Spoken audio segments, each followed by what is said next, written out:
Good afternoon, and thank you for joining us on another episode of Ask Sharifah. Today's guest is a pleasure to speak with. He has provided us with so much information, but before we bring on our guest, I'm going to ask you to do what I always ask you to do, and that's to go ahead and share this video, because friends don't let friends miss out on Ask Sharifah. And if you are tuning in live, if you have questions, if you have comments, please go ahead and put your questions in the comment section, because our guest is going to answer them for you live. So I'm going to go ahead and introduce Mr. Roy Hunter, who is a certified hypnotherapist, and he's been certified since 1983. And he's been teaching since 1987. So he definitely knows his stuff. Good afternoon, Mr. Hunter. How are you? I'm fine. Thank you for having me. You are so welcome. You are so welcome. Thank you for joining us. Now, we're talking, you are a certified hypnotherapist, and you have been doing it since 1983. What made you decide to become a hypnotherapist? Well, I had the opportunity to experience being a client of hypnotherapy. I suffered a permanent back injury in 1981 and have a disintegrated disc in my lower back. The doctors told me I would be on pain meds daily for the rest of my life and suffer chronic pain. Through hypnosis and also learning self-hypnosis, I've been able to tame the chronic pain to a tolerable level. That made a believer out of me in the power of the subconscious. So I studied under the legendary Charles Tebbetts in 1983. At the time, I did not realize he would be a 20th century legend in our profession, but he taught client-centered hypnosis, which means fit the technique to the client instead of guiding a person in hypnosis, learning only a handful of techniques and trying to fit the client to your technique. Oh, wow. So this was a personal changed my life. So this was a personal experience. It changed your life. But one of the things that you mentioned is that you're not one of those people that claim you were completely healed. You still have some resonance of it, but being able to hypnotize yourself, you were able to rid yourself of the majority of it. Is that correct? That's correct. Pain is a warning something's wrong with the body. And if I were able to rid myself totally of the pain, I could cause further injury to my back. But it's far more tolerable to have it be at a 1 or a 2 than it is a 6 or a 7. If I overdo it, or if I try to lift something too heavy, then I suffer a 6 or a 7, or on occasion even an 8, or on that 1 to 10 pain scale. So I have learned to keep it at a tolerable level. However, I was able to virtually permanently overcome migraine headaches through a technique called parts therapy that I learned from Charles Tebbetts in 1983. And that's where, when people have inner conflicts or with medical permission to use hypnosis to resolve a medical issue, you can call out that part of the subconscious that is causing the problem and mediate with the part that wants to overcome the problem. So I used to suffer 2 or 3 migraines a month for years, from age 6 all until I studied hypnotherapy at age 40. And then through parts therapy, I was able to permanently resolve the inner conflicts through the technique called parts therapy. And I wrote a book about parts therapy, which has sold thousands of copies to professionals all over the globe. This was published by Crown House Publishing in 2005. And in the past 3+ decades, I can count on one hand the number of migraine headaches I've had, and only as a result of missing a lot of sleep and or abusing my body in a way that I know better. None of us is perfect. In fact, it turned out the cause of my migraines was I was a perfectionist. My parents brought me up to be a perfectionist. And if I got 99% on a test to school, in high school or junior high or college, I suffered a headache, not realizing at a conscious level it's because I didn't get a perfect 100%. So for me, it was a permanent cure for the migraines, but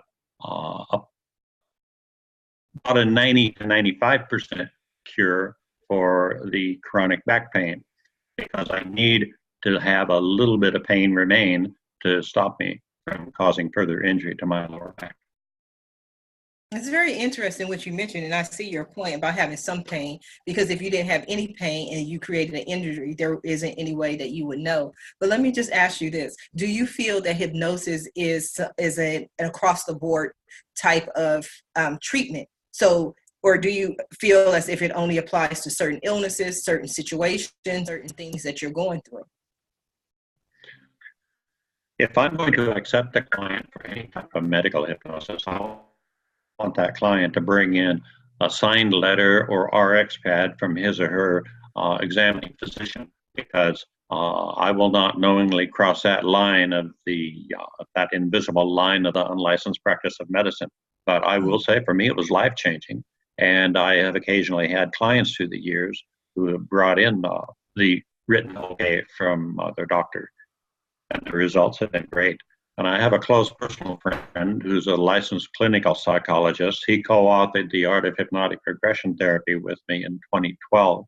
His name is Bruce Eimer, and he spent years as a pain psychologist using hypnosis in a major hospital in the Philadelphia area, although he's now retired from working at the hospital and lives in Florida. So he, like me, suffered a back injury. So both of us literally walked our talk.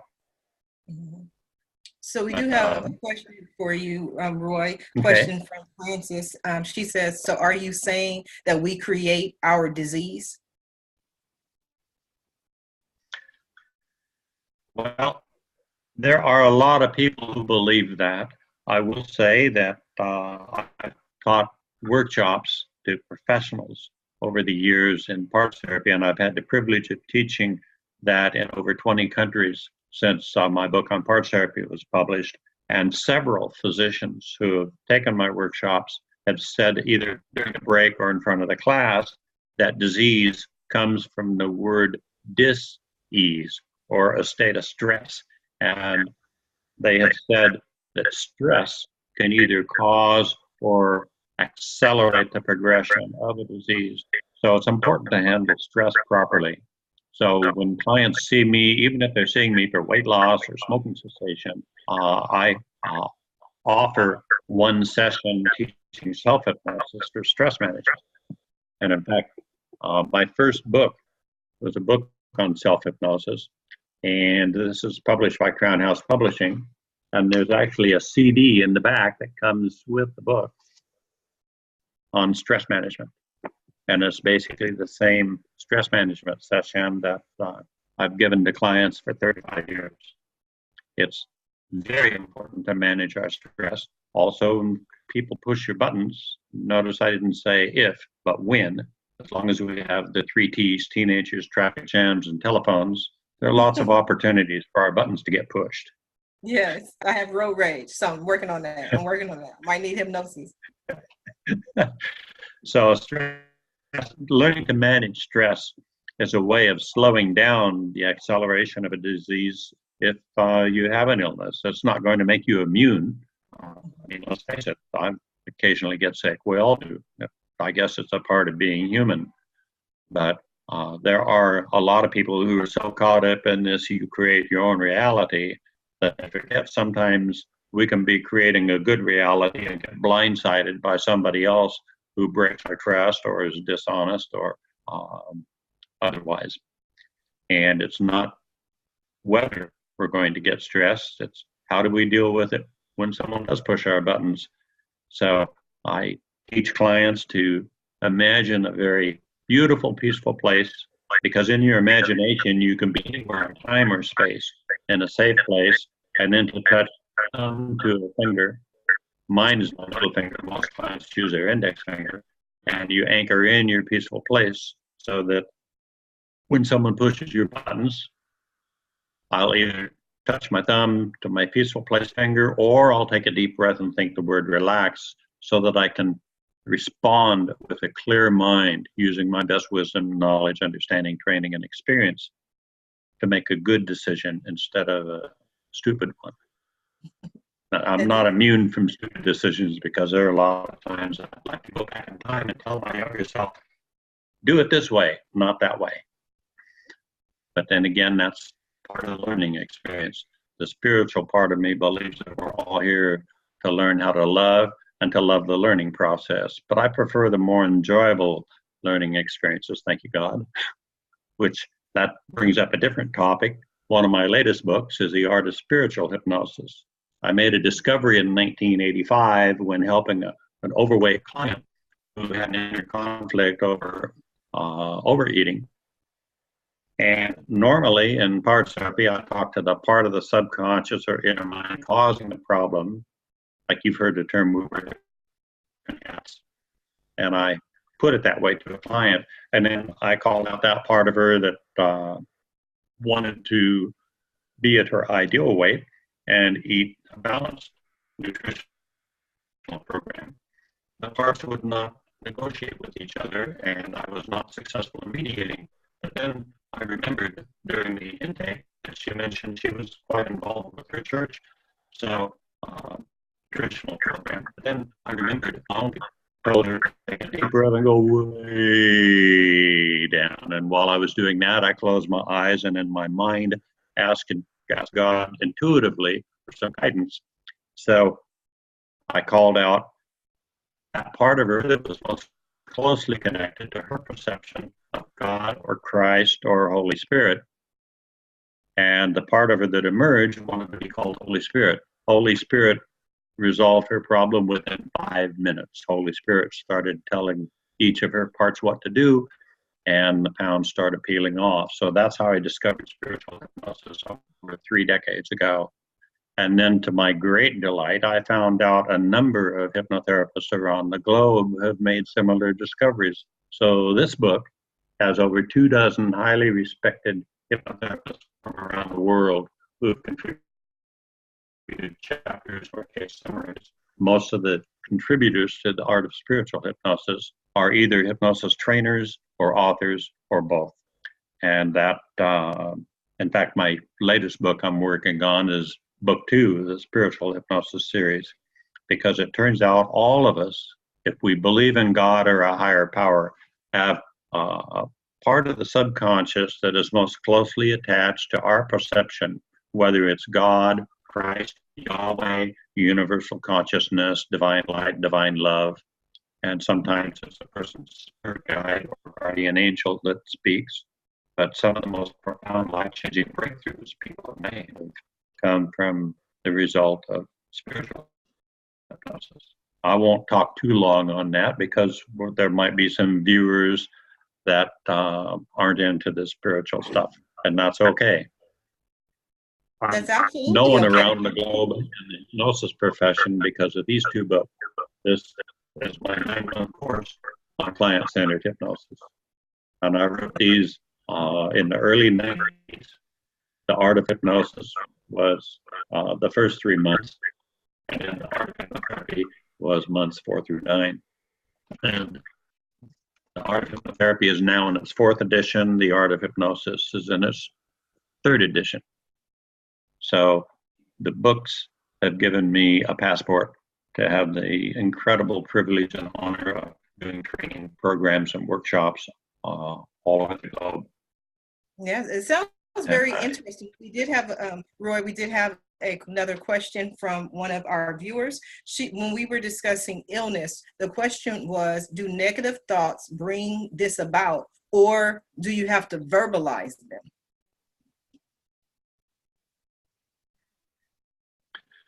The best answer I can give you is I don't know. I've heard lots of different theories on that. I know that I have had some people who have gotten sick in spite of living with positive thoughts, at least so they say. And I myself was excited about 12 years ago. I was very excited and happy and looking forward to being one of the speakers of honor at a hypnosis convention. And the very day before my trip that I was very excited about, had a lot of positive thoughts, I was hit with the flu, and I can count on my fingers a number of times I've had the flu in the past, since the 20th century. that was one of those times.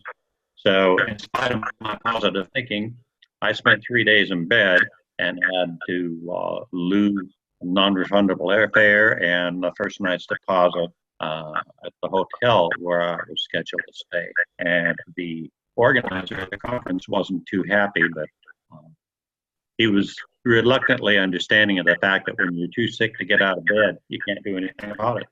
So that's why the best answer I can give you is I don't know. Now, I do happen to believe, and it is a personal opinion that I can neither prove nor disprove, that a lot of negative thinking will make you sick a lot more often.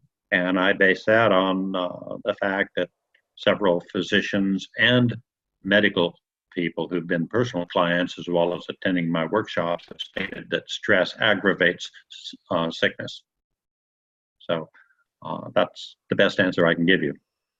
No, I think that's a wonderful answer. And if you are just now tuning in, we are speaking with Mr. Roy Hunter. And Roy Hunter is a certified hypnotherapist, and he has been practicing since 1983 and began teaching in 1987. We've been able to take some questions in the comment section. But again, if you are just now tuning in, if you have questions or have comments, please feel free to ask, because I'll go ahead and ask Mr. Hunter those questions. We've been just enjoying it. I know have another comment here. A hypnotherapist friend of mine says, looks like I need the book as a hypnotherapist, might help my practice to have more info on the subject. So we're definitely getting some feedback on your show today. Thank you. If you want some information and you would like to look at the books that I have, go to www.royhunter.com, ROYHUNTER.com. And you can click on the tabs at the top of the page. One says products and services, and under products, there's a section for my books. Click on that and you'll have a listing of all the books I've written.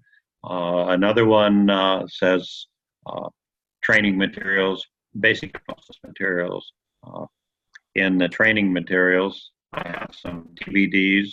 I also have the workshops, the 2-day workshops I have done on parts therapy for professional hypnotherapists. And I also have a 2-day workshop I did on regression therapy.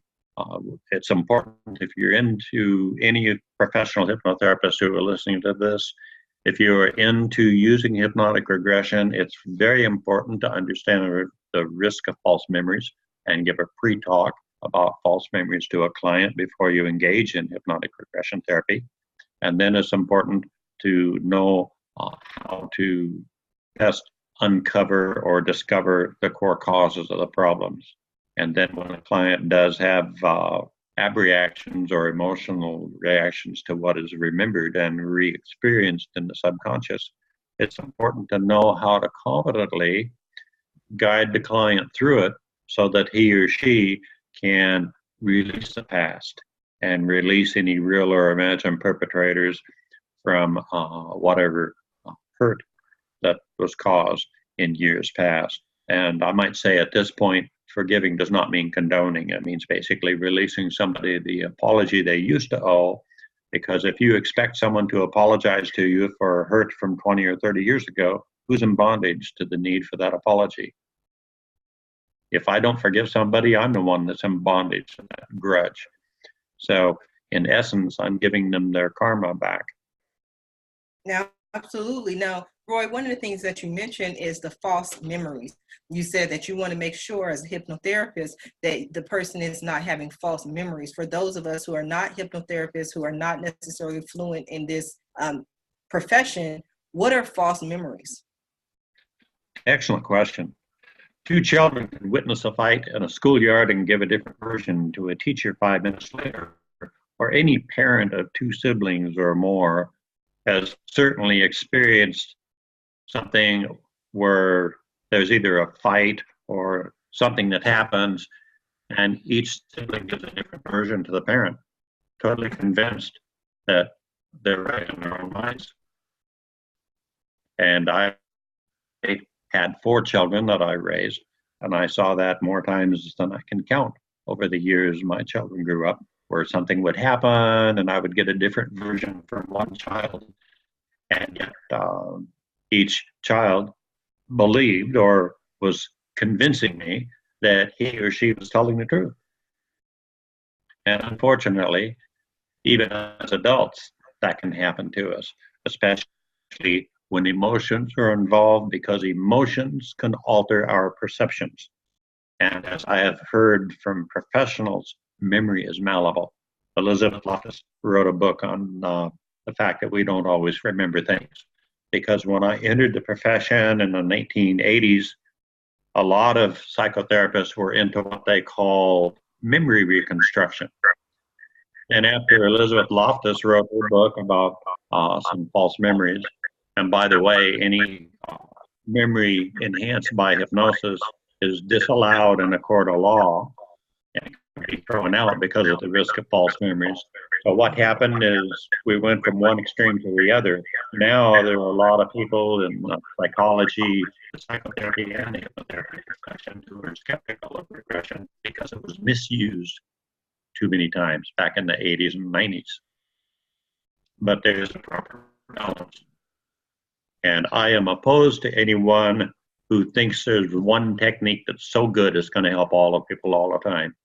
So I endeavor to fit the technique to the client. Some clients need regression. For example, it's the best way to help a client permanently overcome fears and anxieties. But for a person who has an inner conflict over whether or not to eat his or her favorite junk food or not, I don't normally use regression. I will use parts therapy after starting out with positive motivation. I ask a client, if you were at your ideal weight and you'd been there for 2 years, what's in it for you? Because we're all tuned into WIIFM. Those are the call letters for what's in it for me. I progress the client forward in time and ask him or her to fantasize their success and their personal benefits for that success. I do the same thing for smokers.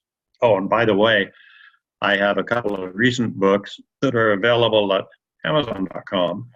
One is called Quit Smoking for the Last Time, and it's a self-directed program.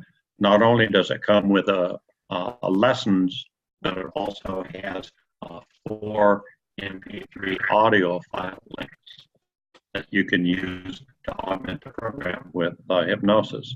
And then I have manage your weight by managing your mind, and it's the same thing. It's a self-directed self-hypnosis program, which includes not only lessons that you can use at different times, but it's also augmented by 4 MP3 audio files. So these are available at Amazon.com. I'm attempting to make them available on my website, but I just recently completed the weight management one. I've had the Quit Smoking for the Last Time in electronic format for several years. It's available on my website, but the book, the printed version, is available at Amazon.com. Wow, I mean, just listening to you, there's so much information. Again, please give us your website address. ROYHUNTER.com. Okay, so that's RoyHunter.com. RoyHunter.com. I love the sound of it. Now, Mr. Hunter, we are coming down to the last few minutes of the show. And what I like to do at the end of every show is allow my guests the opportunity to just speak directly to the listeners, to the viewers, the people watching in the archive, and just let them know what you want them to take away from your interview. So you would like me to speak directly to the listeners? Yes, please. Those of you who are in the profession, what I would like for you to take away from this interview is the importance of fitting the technique to the client rather than trying to fit the client to your pet technique and practice client-centered hypnosis. Gordon Emerson, who's a world-renowned psychologist, put in writing in his book, Ego State Therapy in 2003, that if either the client or the therapist has a preconceived opinion about the cause of a problem, there's a 50-50 chance that opinion is wrong.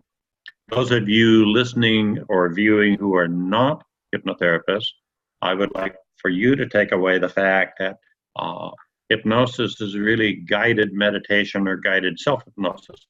If you were under my power, then one session would help a smoker quit smoking permanently. But it usually takes more than one session for most of the clients most of the time to quit smoking, because oftentimes there's subconscious resistance. So that's both the good news and the bad news. The good news is I can't make you quit smoking, because if I couldn't make you quit smoking, that would be bad news. And I myself wouldn't even submit to hypnosis if that were the case. But I have been on the receiving end of hypnosis scores of times over the years. Why? Because it has helped me benefit greatly. For example, it was life-changing for me to overcome migraine headaches over 3 decades ago. Life-changing. And it's been a privilege and an honor to help so many people through the years, literally change their lives. And also, for those of you both in and not in the hypnosis profession, if you would like a peaceful place meditation, if you go to the basic self-hypnosis product section on my website, about halfway down is a link you can click on for free to hear a 10-minute meditation that I got an award on. In 1990, I was awarded the Hypnotic Voice of the Year from the International Hypnosis Hall of Fame. And you can listen to that meditation for free on my website, royhunter.com. And as my goal, my business goal is to help people attain their ideal empowerment and to teach others to do likewise. So if you're a client, my goal is to help you attain your ideal empowerment. If you're a professional taking one of my workshops or seeing me for professional mentoring, either by phone or in person, my goal is to help you more effectively help others attain their ideal empowerment. And I do my best to make it so. And as a Star Trekkie, my wife and I are both avid Star Trekkies. For hypnotherapists, I say, practice long and prosper. I love it, love it, love it. Thank you, Mr. Hunter, for everyone who's just now tuning in. We were speaking with Mr. Roy Hunter, who is a certified hypnotherapist. So again, I just want to thank you for being a guest on today's episode of Ask Sharifah. You're welcome. And everyone who is tuning in. Oh, it was my pleasure. And for everyone who is tuning in, thank you for joining us. Thank you for all the questions. Francis had quite a few people join us. Martha, Tammy, Moses, Christopher, Jonathan, Sharabanu.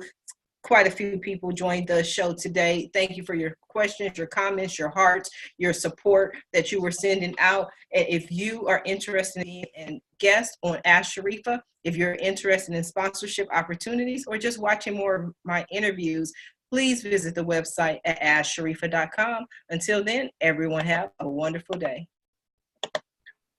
Ditto.